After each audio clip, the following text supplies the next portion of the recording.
nós podemos crer no amanhã, porque Ele vive, já não há mais temor da morte, do inferno. As pessoas que não conhecem, não vivem com Cristo, têm uma angústia muito grande, porque muitos não sabem para onde vão, não sabem o que vem após, e muitos ficam desesperados. Mas a pessoa que conheceu Jesus, ela tem algo muito forte, muito especial na vida dela. Nós não desejamos a morte, nós ansiamos pela vida. Mas é certo, meu irmão, minha irmã, que como diz a palavra do nosso Deus, nós podemos crer no amanhã. Amém? Amém? Diga graças a Deus. Mais uma vez então aí no seu lugarzinho sentado, né, irmão Misael? De longe, dá a paz do Senhor para o seu irmão que está perto de você. Paz, bem, que a graça de Deus esteja sobre a nossa vida. Saúde também, né? Né, irmã Márcia? Muita saúde nesses dias. Nós temos pedido ao Senhor em nome de Jesus. O pessoal que está acompanhando conosco aí da sua casa, do seu trabalho, através do Facebook, nós também cumprimentamos vocês na santa e maravilhosa paz do Senhor Jesus. Estejam conosco, porque nós vamos estar na leitura da palavra de Deus. Você então que trouxe a Bíblia Sagrada, abra por gentileza no primeiro livro do profeta Samuel. Isso é no Antigo Testamento, primeiro livro de Samuel. Glória a Deus. 1 Samuel, capítulo 16.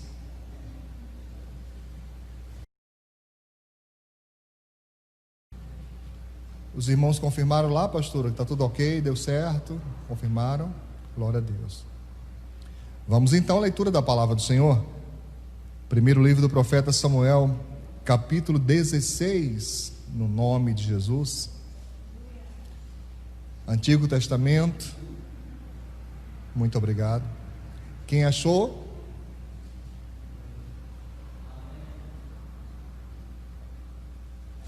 Teve um amém aí, eu vi. Vamos então à palavra de Deus, né? 1 Samuel, capítulo 16, a partir do primeiro verso. Nós vamos fazer hoje, irmãos, uma leitura um pouco mais extensa do que nós temos feito esses dias, mas é importante, é importantíssimo que você acompanhe. Tente ler na medida que nós formos lendo, para que você não se perca, tá? Na leitura e principalmente na revelação da palavra de Deus, em nome do Senhor Jesus. Diz assim então a palavra do Senhor em 1 Samuel 16, a partir do primeiro verso.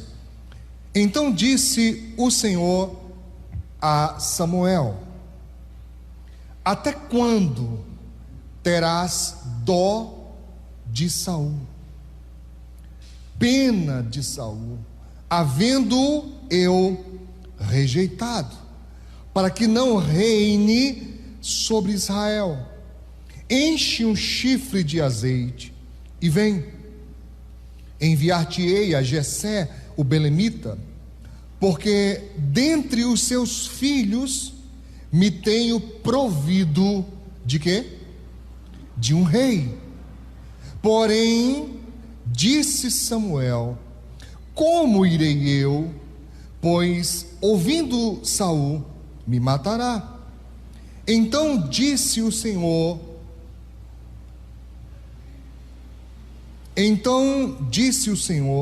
toma uma bezerra das vacas em tuas mãos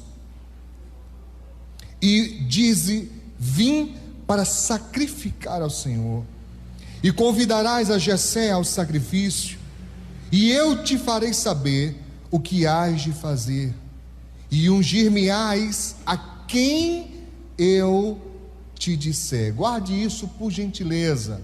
Deus disse a Samuel: você vai ungir a quem eu te disser, a quem eu falar, porque eu vou dizer o que é para você fazer. Amém? verso 4: fez, pois, Samuel o que dissera ao Senhor, e veio a Belém. Então os anciãos da cidade saíram ao seu encontro, e tremendo disseram: de paz é a tua vinda. E ele disse: é de paz. Vim sacrificar ao Senhor. Santificai-vos e vinde comigo ao sacrifício. E santificou ele a Jessé e a seus filhos, e os convidou ao sacrifício. E sucedeu que, entrando eles, viu a Eliabe. O profeta Samuel viu a Eliabe e disse: certamente está perante o Senhor o seu ungido. Olhe para mim. Ele disse: com certeza, é certo. Eu vou usar um linguajar mais nosso aqui, nordestino: é batata. Tenho certeza, está aí o ungido, está aí a pessoa que Deus escolheu. Porém, verso 7, o Senhor disse a Samuel: não atentes para a sua, o quê? Aparência, nem para a grandeza da sua estatura, porque eu tenho rejeitado porque o Senhor não vê como vê o homem, pois o homem vê o que está diante dos seus olhos, porém o Senhor olha para onde? O coração. Então chamou Jessé Abinadab e o fez passar diante de Samuel, o qual disse: nem a este tem escolhido o Senhor. Então Jessé fez passar a Samar, porém disse: tampouco a este tem escolhido o Senhor. Assim fez passar Jessé os seus 7 filhos, guarde isso também, diante de Samuel. Porém Samuel disse a Jessé: o Senhor não tem escolhido a estes. Disse mais Samuel a Jessé: acabaram-se os moços? Acabaram-se os moços? Disse ainda: falta o menor, que está apacentando as ovelhas. Disse, pois, Samuel a Jessé: manda chamá-lo, porquanto não nos assentaremos até que ele venha aqui. Dê uma paradinha, mas não feche sua Bíblia, que nós vamos continuar a leitura daqui a pouco. Mas olhe para mim agora. Eu sei que a leitura é gostosa, você vai querer continuar, mas preste atenção para que você possa acompanhar conosco e entender aquilo que o Senhor reservou para nós nessa noite, nesse dia, em nome de Jesus. Você lembra que nós já falamos aqui algumas vezes a respeito do primeiro rei de Israel, após o povo de Deus ter tomado posse da terra prometida, da terra que, segundo estava escrito, segundo havia sido revelado, terra que mana leite e mel. O povo passou a viver nessa terra, e Deus então constituía juízes para que julgassem o povo nas suas causas. Mas eles disseram: nós não queremos assim, queremos ser igual às outras nações. Eles têm um rei que pode ver. Samuel, que era o juiz e o profeta na ocasião, Samuel disse: mas vocês não são como as outras nações, o Senhor é o vosso rei. E Deus então disse: não, Samuel, faça o que eles estão querendo, depois eles vão se arrepender, mas faça. E então foi escolhido um rapaz que era, segundo a descrição bíblica, bonito, forte, do ombro para cima, evangelista Manuel. Ele era maior do que todos os homens. Significa dizer que em Israel os mais altos chegavam no máximo à altura dos ombros de Saul. E esse jovem foi então consagrado por Samuel, amando de Deus, como o primeiro rei de Israel. E enquanto ele obedecia a Deus, o Senhor ia dando vitória, o reino ia se fortalecendo, se estruturando. Mas como acontece na vida de muita gente, que depois que se estabelece, eu vou usar um outro linguajar nosso aqui também, depois que o couro engrossa, a pessoa começa a achar que pode caminhar sem Deus, começa a achar que não precisa mais consultar a Deus para suas decisões. E então diz a Escritura Sagrada que Deus então disse: olha, acabou para ele, já chega, porque ele fez demais, desobedeceu demais. Porque as pessoas pensam que Deus será complacente para sempre com os seus erros.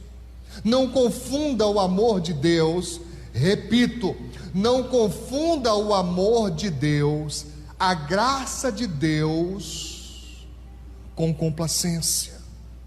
Deus nunca vai ser complacente com o pecado. O que Deus é misericordioso.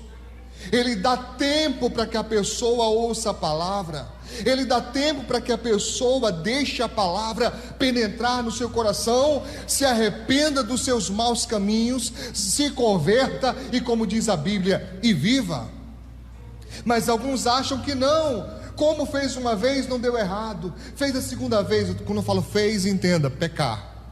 Pecou a primeira vez, não teve nenhuma maldição, nenhum grande problema. Ela peca a segunda e peca a terceira, e lá vai, achando que não vai ter prejuízo lá na frente. Assim foi com Saul. Ele foi desobedecendo, e a sua desobediência, como a de qualquer outra pessoa, a sua desobediência, a desobediência de Saul, levou a distanciamento de Deus. Porque a desobediência cresce, repita isso. A desobediência cresce, irmãos. A pessoa desobediente, ela não fica só naquelas coisinhas. O desobediente tende a ampliar essa desobediência. O temor vai caindo, o temor vai sendo, esquecido. Primeira pessoa, eu quero tirar, por exemplo, o rebelde. O rebelde, vamos supor, os meus obreiros aqui na igreja, pastor disse uma orientação, aí o obreiro faz outra coisa, totalmente diferente. E eu não estou falando das coisas pessoais do obreiro, me refiro agora especificamente às questões de obra. Olha, meu irmão, as diretrizes são assim, eles sabem, e vocês também, já falamos muitas vezes aqui, que em cada lugar só comporta uma única visão, e muitas missões desta visão. Quando uma segunda visão entra num lugar, o nome disso é divisão. Mas a divisão, diferentemente do que alguns pensam, ela não se processa de uma vez. Ela é como uma semente plantada. Primeiro ela é plantada, escondida na mente, no coração de alguém. E as palavras de rebeldia são como alguém que rega aquela semente. Você entende? Vai regando. Porque o desobediente, ele nunca é desobediente sozinho. Pode observar. Você não encontra um rebelde sozinho. Por quê, pastor? Em primeiro lugar, eu volto já para o texto central, amém? Só estou dando vazão aqui o que o Espírito Santo quer falar conosco. Por quê, pastor? Porque é a essência de Satanás. Semear discórdia, semear divisão, é a essência dele. Ele carrega isso desde quando era o querubim ungido, desde quando ele era chamado o portador da luz, desde quando ele era tido por Deus como o aferidor da medida. Essa expressão, aferidor da medida, significa o exemplo. É assim, evangelista Manuel, eu quero, olha como é que eu vou botar o irmão no estreito agora. Eu quero exemplo, irmão Misael, do homem mais bonito da igreja, tá? Olha os olhos dele ali, ó. Há controvérsias, viu, irmão? A controvérsia desanima muito, tá? Mas entenda o exemplo. Quando Deus queria dar o exemplo de beleza, o aferidor da medida, o fiel da balança. Quem é o exemplo de beleza? Lúcifer. Quem é o exemplo de brilho? Lúcifer. Quem era o exemplo de grandeza? Entre os anjos, eu estou falando. Amém? Entre os anjos, tirando Deus, era Lúcifer. Ele era o aferidor da medida, e ele permitiu que o orgulho entrasse em seu coração. Mas ele se rebelou sozinho? Pergunto eu. Sim ou não? Não. O que ele fez? Ele começou a semear no coração dos anjos de Deus, para se revoltarem contra Deus. E é sempre assim. O rebelde, porque a essência de Satanás é essa. Ele nunca se rebela sozinho. Você pode pesquisar em qualquer lugar que você quiser. Onde houver um rebelde, onde houver um semeador de contendas, onde houver um semeador de dupla visão, divisão, ele nunca fica com aquilo guardado só para si. Ele sempre vai em um: vem cá, olha, eu não concordo com isso não, o que é que você acha? E tem alguns que têm até umas estratégias, porque ele fala a sua rebeldia: eu não aceito isso, eu não concordo com isso. Aí pergunta para você assim: não é não? Aí a pessoa às vezes fica constrangida, não quer debater com o outro, não quer, né, de alguma forma perder a amizade, ou fica calado, ou às vezes né, pronto. Esse né é uma abertura para a semente de divisão cair lá dentro. E então Saul, voltando aqui ao texto, ele começou a desobedecer a Deus. A desobediência vai crescendo, crescendo, crescendo, crescendo, crescendo, e chegou a um ponto que Deus disse: Samuel, vem cá, até quando você vai ter dó dele? Até quando você vai ter pena dele, se eu rejeitei? É como se Deus dissesse: você sabe que já deu para ele, você sabe que eu não vou permitir que esse camarada continue reinando, e você continua aí tendo pena dele. Eu não sei se Samuel estava orando, eu não sei se Samuel estava intercedendo, provavelmente, mas Deus repreende o profeta, dizendo: até quando? Chega, eu já rejeitei, acabou. E eu quero que você faça o seguinte: você vai lá em Belém de Judá, vai à casa de Jessé, porque dentre os seus filhos eu já me provi de um rei. Tem um rei naquela casa. Diga aí para o seu irmão aí: pode ter um rei na sua casa, meu irmão. Pode ter alguém grande na sua casa, meu irmão. Pode ter alguém com um futuro poderoso na sua casa. E às vezes essas pessoas não são percebidas, às vezes essas pessoas não são vistas. A família nem olha para o seu irmão aí, que eu quero mexer com você. Olha aí para o seu irmão. Às vezes nem a própria família reconhece a pessoa. Como é que eu sei disso? Está aqui escrachado bem na nossa frente. O profeta está vindo, vai ter festa. Quantos filhos de Jessé estavam na casa? Quanto? 7. Quantos filhos Jessé tinha? Irmão, você não sabe mais contar. 8. Onde é que estava o caçula? Trabalhando. Ô irmão Misael, se o caçula está trabalhando, por que os mais velhos estão em casa? Não é? Só o pequeno trabalhando. Sabe aquelas pessoas que se sente a bucha de canhão da família? Sabe aquela pessoa que não tem voz? Vai olhando para o seu irmão aí, porque talvez seja essa noite que o Senhor reservou para falar com essa pessoa de uma maneira muito especial. Não tem voz, ninguém dá nada pela pessoa, ninguém nem sequer cogita em chamar a pessoa para algo forte, para algo especial, para algo de valor. Se o profeta estava vindo, meu irmão, era para a família inteira estar presente. Nem lembraram de Davi. Quantas vezes não lembraram de você? Quantas vezes não olharam para você como você deveria, merecia ser olhado? só sabem, lembram de você para as coisas insignificantes, para as coisas menores. Eu não estou insinuando, não estou pregando e dizendo que tomar conta das ovelhas era insignificante, era uma grande responsabilidade, era uma enorme, e é uma enorme responsabilidade, tanto que a Bíblia configura o ministro de Deus, a partir do Novo Testamento, como pastor.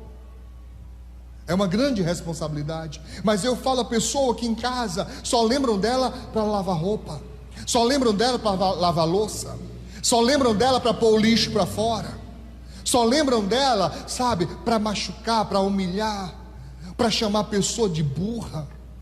Olha aí para os seus irmãos aí. Eu vou fazer uma pergunta difícil de responder, mas eu preciso fazer. Você já chamou alguém da sua família de burro, de burra? Humilha a pessoa, diz que a pessoa não entende, quer explicar demais, como se a pessoa fosse débil. Tem gente assim, que zomba na cara da pessoa.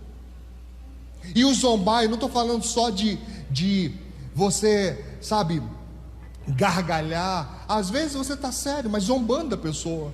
Às vezes você não diz uma palavra, olhe para mim, você não diz uma palavra, mas sua expressão é de zombaria, como se a pessoa, ela fosse uma pessoa débil. E provavelmente era assim que Davi era tratado. Possivelmente essa era a condição de Davi. Alguém que não é lembrado, alguém que é deixado para trás, alguém que é esquecido. E eu quero te dizer que nessa noite, como ministro de Deus, você tem valor. E não importa se a sua família não reconhece isso, não importa se os seus não te dão o devido valor e respeito. Deus te enxerga, Deus te vê. E diz a Bíblia Sagrada que não adiantou um jeitinho do profeta, porque como eu já preguei aqui, já ensinei para os meus obreiros, se nós somos de Deus, nós temos que crer que Deus toma conta dessa coisa. Por mais que eu ou qualquer outro ministro do Evangelho tente dar um jeitinho, se você é de Deus, ninguém toma o que é seu. Ninguém toma o que é seu. Diz a Escritura Sagrada que o profeta vai, sabe, no impulso. Irmão, estamos falando de Samuel, estamos falando do menino que foi prometido para uma mulher estéril. Estamos falando de uma criança que foi ofertada, ela própria, sua vida ofertada a Deus. Chama-se Nazireu. Ele foi prometido a Deus ainda no ventre da mãe. Quando ele nascer, ele vai servir a Deus por toda a sua vida.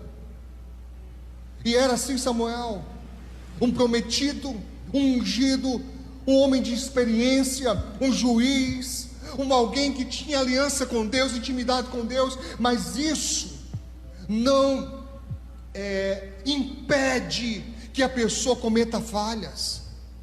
Por favor, eu quero falar uma coisa importante agora, aproveitando o ensejo. Pare de esperar das pessoas perfeição.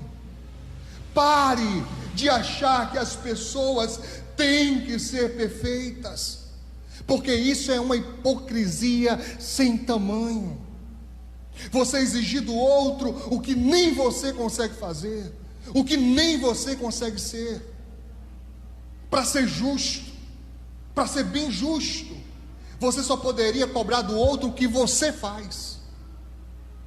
Amém? O que você faz. Se você carrega o peso e tem alguém do outro lado, eu não sei se você vai entender essa expressão, mas eu sou sertanejo, eu nasci no sertão, e lá a gente carrega a água quando falta no balde, sabe? E sertanejo não tem pena de menino não, ensina a menina a ser homem desde criança. E eu e meu irmão, a gente ia pegar a água, era pesado demais para um, pesado demais para outro. O que a gente fazia? Você bota uma vara no meio, um pega de um lado, o outro pega do outro, está resolvido o problema. Mas a gente brigava o caminho todinho. Por quê? Porque ele é mais alto que eu. E eu ficava reclamando que o peso vinha todo para o meu lado, porque o balde ia escorregando.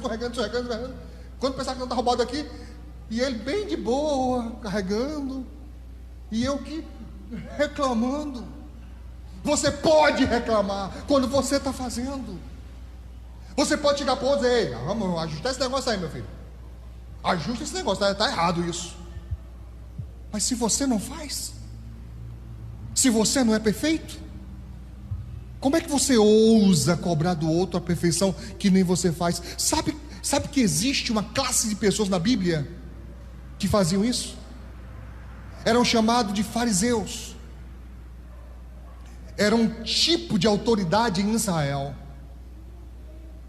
Era um tipo de pessoas que se tornavam doutores da lei, e uma facção dentro do judaísmo. Eles se consideravam perfeitos e santos, e eles começaram a colocar mais cargos sobre o povo, além do que a lei já dizia. Jesus, quando veio, tratava essa turma, sabe como? Dizendo: hipócritas,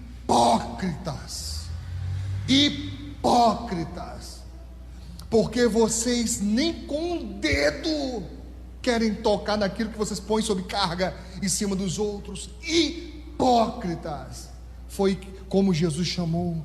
Então nós não podemos ser dessa turma, amém?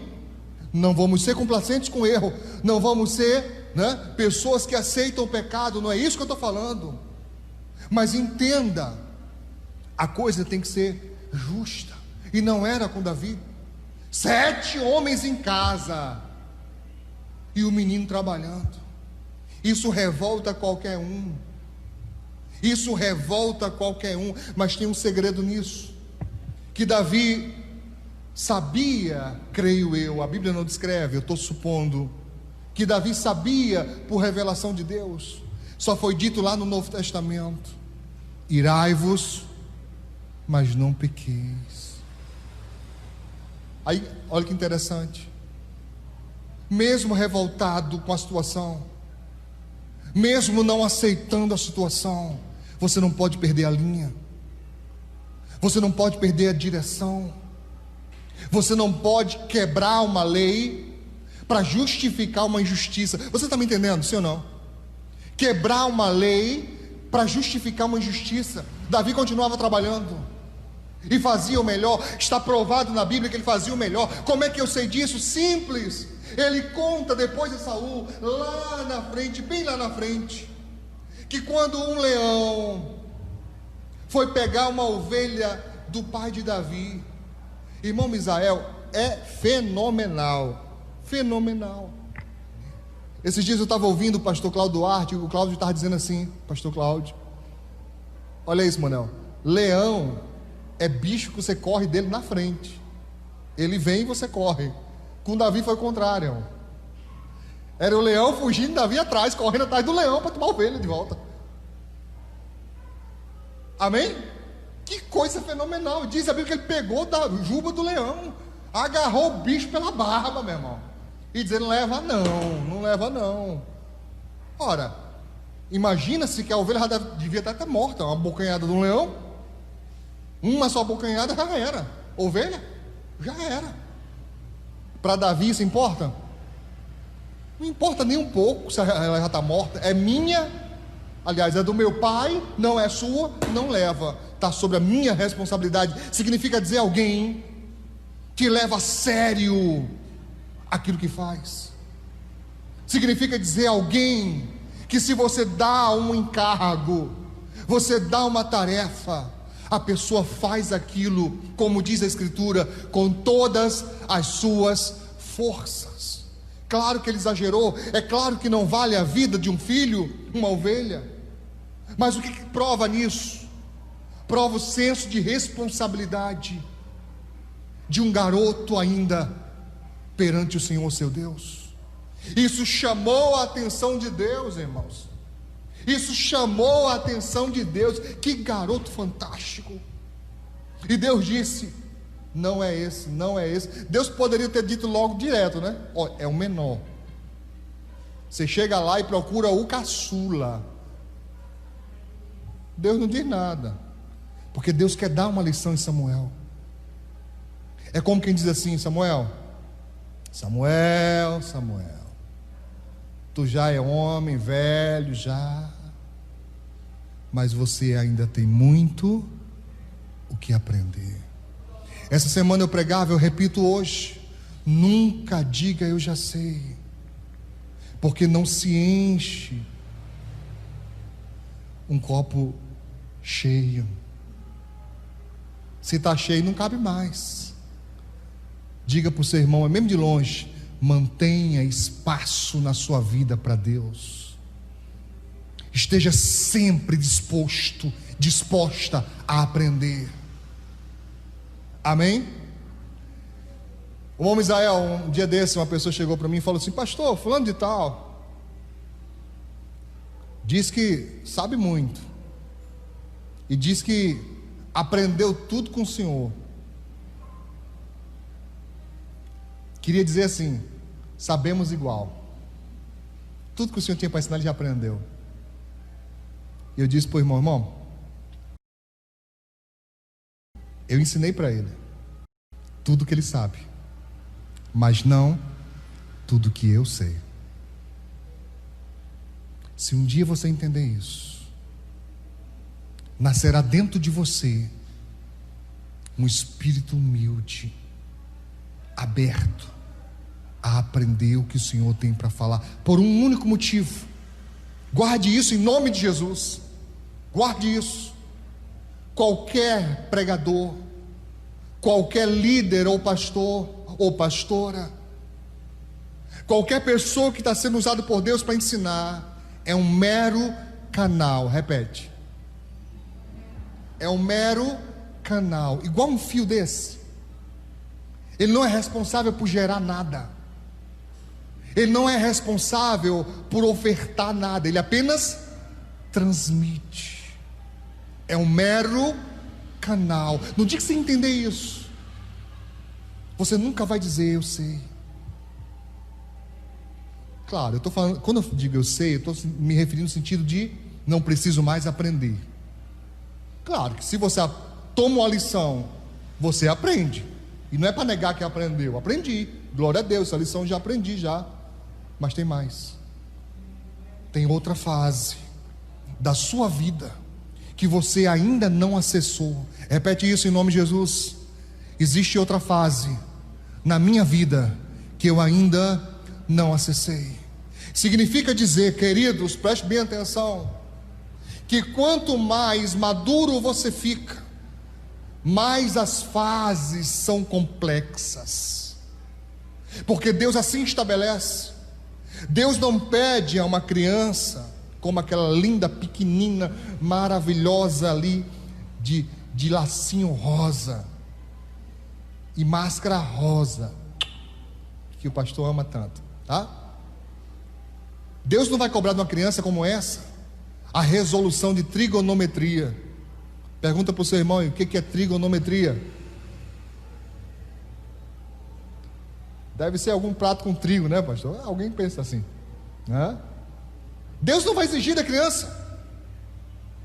Deus não vai exigir de você o que você não tem para dar, meu irmão. Aprenda isso. Existe uma fase da sua vida que você não sabe é nada. Existe uma fase da sua vida que você vai estar totalmente na dependência de Deus, para que Ele lhe mostre saídas. E por que é assim, pastor? Simples, porque Ele é dono e nós somos criatura. Simples por isso. Ele não tem a obrigação de explicar tudo para nós. E ainda que Ele explicasse, sendo bem sincero com você, nem eu, nem você, nem ninguém que eu conheça ou já ouvi falar tem capacidade de penetrar as profundezas da sabedoria de Deus. Salomão foi o homem mais sábio que já pisou na face dessa terra. E ele só conseguiu chegar a um entendimento principal de tudo que ele aprendeu. Ele tirou duas coisas importantes. Uma, ele aprendeu: temor a Deus é o começo da sabedoria. A segunda coisa importante que Salomão aprendeu: debaixo desse sol tudo é vaidade. Amém? Salomão, pastor, inventou de esquadrinhar a mulher. Casou com uma, casou com a segunda, terceira, quarta, quinta, para pular a história. Quando chegou em mil, ô caba doido. Quando chegou em 1000, ele disse: olha, vou confessar um negócio. Não dá não. Dá para vencer não. Não encontrou uma como ele achava. Ele diz, não sou eu, ele diz, lê na sua Bíblia. Ele disse: eu não encontrei uma como eu queria. Como assim como eu queria? Perfeita. Toda nova que vinha com uma coisa nova que deixava ele desequilibrado. Entende o que eu estou dizendo? O cara mais sábio que teve na terra perdeu. Chegou ao limite que ele não conseguia interpretar, ele não conseguia resolver. Deus ensinou a Salomão tudo que ele sabia, mas era impossível Salomão aprender tudo o que Deus tinha para ensinar. Entende o que eu estou dizendo? Sim ou não? Sim ou não, irmãos? Mantenha seu coração aberto a aprender. Não importa se você tenha 10 anos, 20 anos, 30 anos, 40 anos de crente. Mantenha seu coração aberto a aprender, porque sempre haverão coisas novas que Deus tem para te mostrar, se o seu coração estiver aberto. E diz então a Escritura Sagrada, estou caminhando para encerrar por cada hora. Diz a Escritura Sagrada que Samuel diz: ei, acabaram-se os filhos, porque ele errou a primeira vez, ele aprendeu na primeira, Samuel. Quando no primeiro filho mais velho, ele disse: é esse. Deus disse: recolha-se a sua insignificância. Eu disse a você que eu te diria quem é, não é você quem diz, sou eu. Fica quietinho aí, porque você está olhando como o homem vê. O homem só vê o que está diante dos olhos. Deus olha de dentro para fora. Estou enxergando lá dentro e eu rejeitei. Esse não serve, ele é lindo, tá? Imagina aí, irmãos, pense num gatão que era o irmão de Davi. Diz a Bíblia, o cabo era bonito, alto, forte, sarado, um sonho das irmãs aí. Pensou? Crente, alto, forte, sarado, misericórdia, que maravilha. Pois é, só que você só vê isso. Deus vê dentro. Melhor confiar nos seus olhos ou em Deus? Pergunta para a pessoa que está perto de você. Melhor confiar nos seus olhos ou em Deus? Melhor confiar nos seus ouvidos ou em Deus? Melhor confiar no seu coração ou em Deus? Estou te dando um segredo porque que muita gente erra. Confia nos seus sentidos e não no que o Espírito Santo está tentando dizer. E ele sempre tenta nos alertar. Ele sempre tenta. Quando você vai botar o pé fora, ele fala: ele nunca vai te impedir. Você tem livre escolha, você tem livre arbítrio. Ele nunca vai te impedir. Mas seja sensível àquela voz suave e mansa que Elias ouviu. Amém? Você consegue testemunhar isso para mim aqui nessa noite? Eu já não tenho mais conta, irmãos, de quantas vezes ele me avisa antecipado e a gente começa a duvidar. Não, a gente até repreende: está amarrado Satanás, quer roubar a minha bênção. Deus está dizendo: não vai não, é cilada, não vai não, isso não. Aí a pessoa: mas Deus é tão bonitinho, ó o jeitinho, ó o biquinho que faz, olha, Pois é, vai confiando nos teus olhos para tu ver. Confia em Deus, irmãos. Confia em Deus.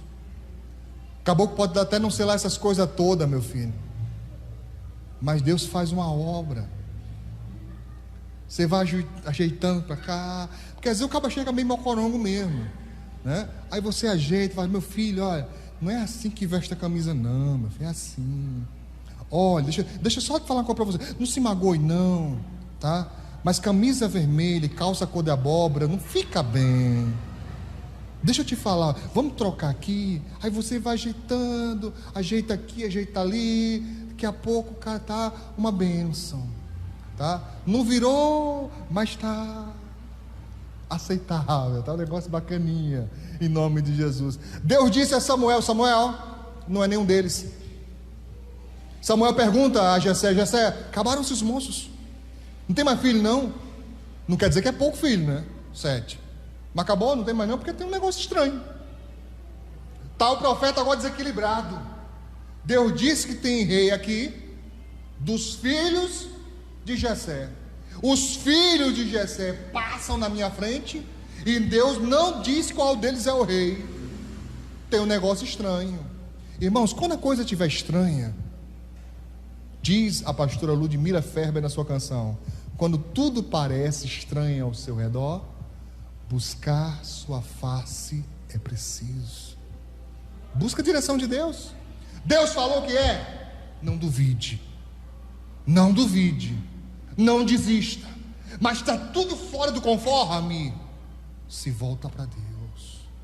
Ele vai te ensinar a fazer a pergunta correta, Ele vai te ensinar a ter a atitude correta. E diz então a Escritura Sagrada, meus irmãos, que ele profeta, ele pergunta: não tem mais filhos? Aí Jessé lembra: ah, tem um caçula, está lá no campo cuidando das ovelhas. Por que não lembraram? Passou o primeiro, passou o segundo, passou o terceiro. Alguém era para ter lembrado: menino, chama teu irmão lá, bichinho entrar na fila também. Chama teu irmão para poder, né? Pelo menos tem oportunidade. Tadinho, ninguém lembra. Quem lembra é Deus, porque Deus não esquece. Amém? Tem o caçula, o profeta diz: manda chamá-lo, porque a gente nem senta, vai ficar todo mundo aí em pé para esperar esse caboclo chegar. Manda chamar Davi. E eu fico imaginando, meu irmão, eu tenho na minha mente bem clara a figura de um pastor. Se tem coisa que o pastor gosta, é de afagar a ovelha, cuidar da ovelha, proteger a ovelha. E carinhoso como Davi era, Manuel, eu imagino, menino ainda, só via brincando com as ovelhas. Eu imagino que ele pegava os borreguinhos, na minha terra chama borrego, não sei se chama borrego aqui também, né? Que é o cordeiro, né? Que é o carneiro pequenininho ainda, chama borrego na minha terra, o cordeiro. Ele devia pegar os cordeirinhos, brincar com os cordeirinhos. Em outras palavras, devia ser um caboclo cheio de lã. Cheio de lã. E imagina tomando conta de ovelha lá no meio do campo, do deserto, tudo que é canto. Devia estar com os cabelos tudo cheio de lã. Manda chamar Davi. Eu entendo, sabe como? Alguém que não tem aparência, alguém que aparentemente não tem recursos, alguém que aparentemente não tem o mesmo status, mas isso pouco importa para Deus. Amém? Pouco importa. Então chega Davi, e na hora que Davi chega, irmãos, é lindo isso, porque diz a Bíblia Sagrada que Deus fala a Samuel: levanta, meu filho. O velho, eu já tinha cansado disso, esperando. Ele disse que ninguém ia sentar, ele foi o primeiro. Levanta e unge. É esse. Unge, nem discute, unge. E a Bíblia descreve o aspecto. Ele era franzino, quer dizer, magro, ruivo, cabelo vermelho, de gentil aspecto, ou seja, rostinho bonitinho. Mas tem um segredo aí que você vai ler. Diz aqui a Escritura Sagrada: e de forte presença. Amém? Isso para mim é impactante. Magro, cabelo vermelho. Acho que a turma fazia bullying com ele o tempo todo. Ei, cabelo de fogo, cabelo de fogo. Magro, Gentil presença. Quando a Bíblia fala gentil presença, irmão, para um homem, me acredite, não é elogio. Não é elogio. Porque a figura do homem naquela época era rude. Era o caba barbudo, cabeludo, mão encaliçada. Ou seja, Davi não se enquadrava no perfil. Magrinho, cabelinho de fogo, rostinho de menino. Mas diz a Bíblia, forte presença. Era alguém que chegava chegando. Era alguém que olhava no olho. Era alguém decidido. Era alguém que tinha método, que tinha meta. Era alguém que tinha propósito.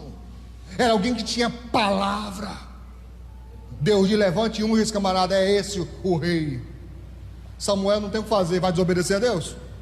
Ele não concordava não. O preferido dele era Saul. O que ele achava mais bonito era o primogênito. Deus não quer nem saber o que ele acha.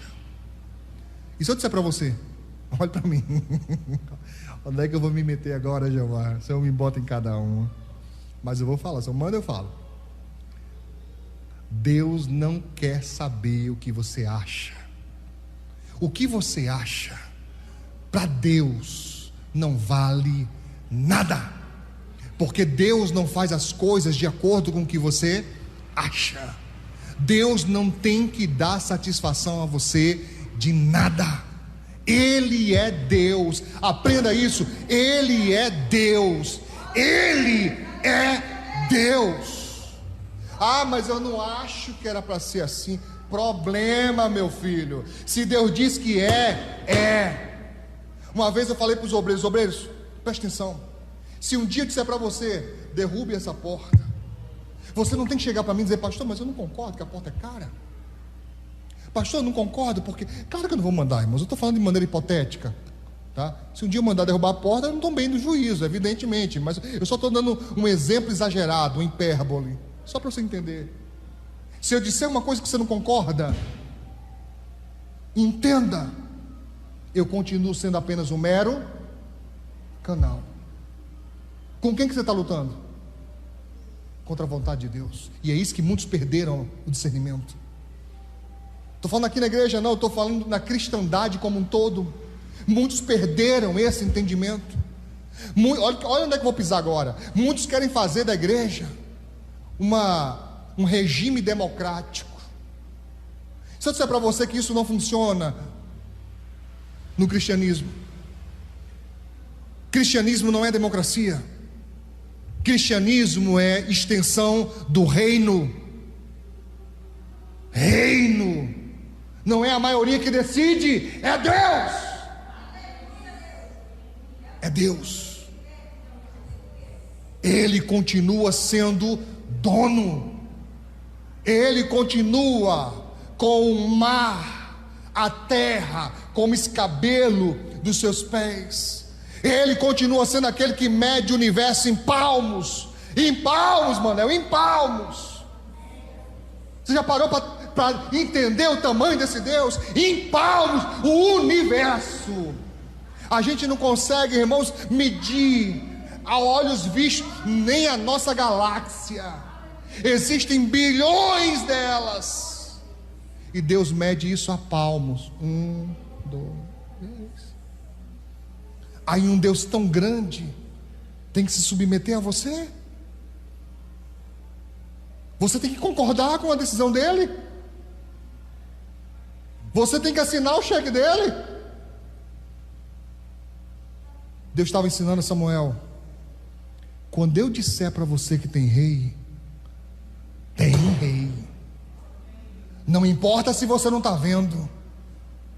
Quando eu disser que eu já me aprovi de um rei, não é para você escolher, é só para você obedecer. Lembra no começo da história?